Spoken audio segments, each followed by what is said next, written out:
চেষ্টা করব আমার ভুল ত্রুটি মার্জনীয়। একটি গান করেছেন, ওই বাজে ইসলামের ডঙ্কা, শব্দ শোনা যায় রে, নবীর দিনে আই রে তোরা, নবীর দিনে আই। খুব সুন্দর কথা। অবশ্যই আমাদেরকে নবীর দিনে আসতে হবে। তবে আমি আপনার সাথে ঝগড়া করব না, তর্কও করব না। গান হবে খুব সুন্দর, হ্যাঁ, কোনো তর্ক হবে না, ঝগড়া হবে না, একদম গান হবে তত্ত্ব কথা দিয়ে। সেই অনুযায়ী আপনার সাথে গানটা আমার হবে। তবে নবীর দিনে আই রে তোরা, নবীর দিনে আই, ওই বাজে ইসলামের ডাঙ্গা, শব্দ শোনা যায়। নবীর দিনটা কি, এই নবীর দিনটা কি, এটাই তো বুঝতে হবে, তাই না? হ্যাঁ বাবা, আমরা পোপারের লোক।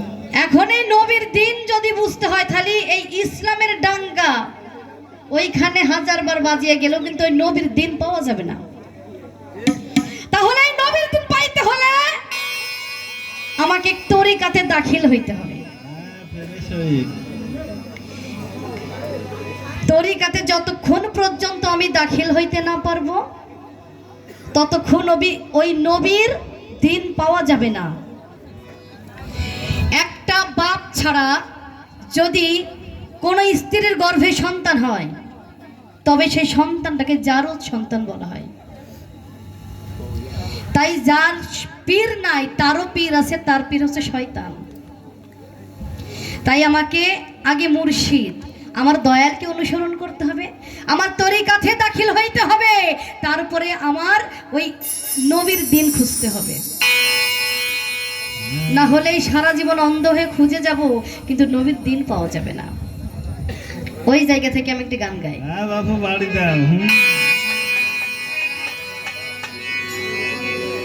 ওরে কেন রে মন কলের ঘরে,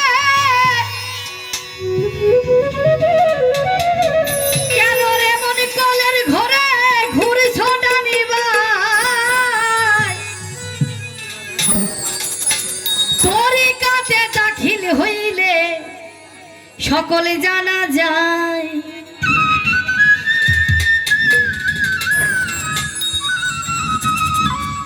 ওরে তরিকাতে দাখিল হইলে সকলে জানা যায়।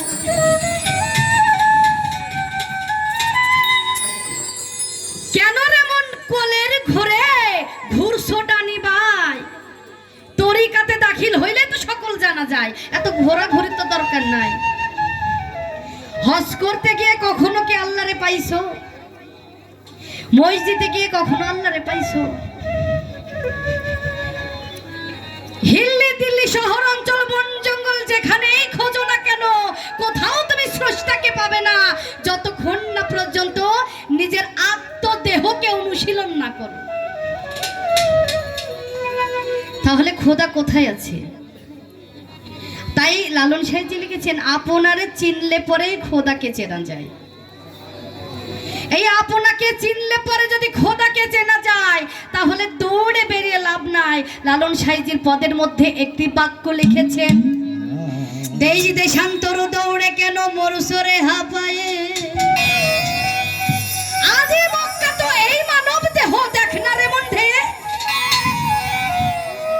এই মানব মক্কা রেখে যদি তুমি ওই সেই মক্কা ওই কাবাই যদি দৌড়াদৌড়ি করো, সেখানে স্রষ্টাকে পাবা না।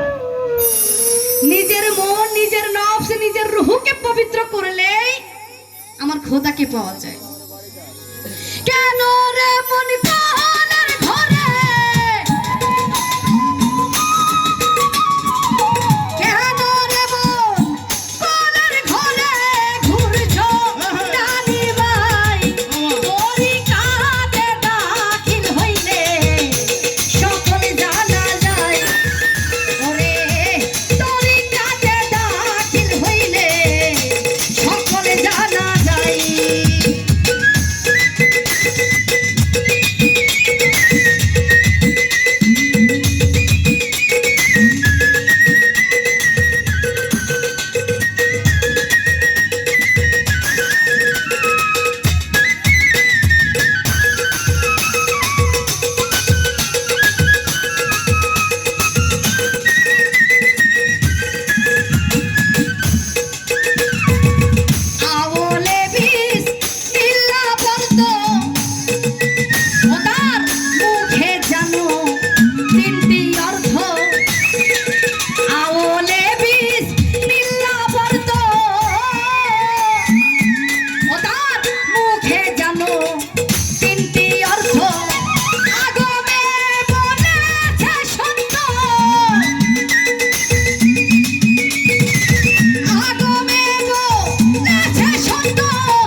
বেড়ি লালন বলে মনের বেড়ি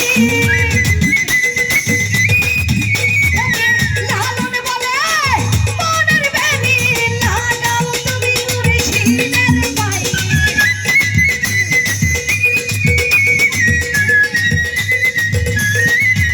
ওরে লালন বলে মনের বেড়ি লাগাও তুমি মুর্শিদের পায়ে তরিকাতে দাখিল হইলে সকল জানা যায় দয়াল তরিকাতে দাখিল হইলে সকল জানা যায়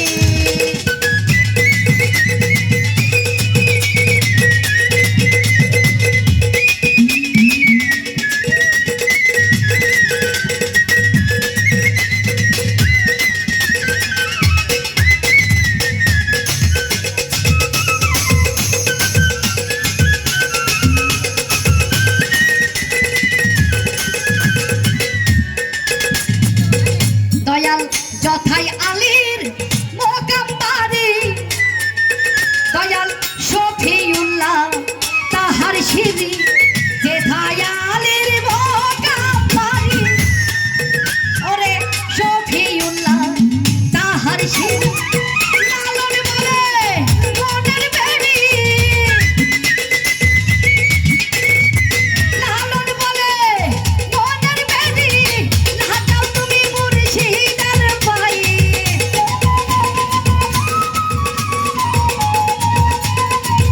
ফকির লালন বলে মনের বেড়ি লাগাও তুমি মুর্শিদের পায়ে তরিকাতে দাখিল হইলে সকল জানা যায় দয়াল তরিকাতে দাখিল হইলে সকল জানা যায়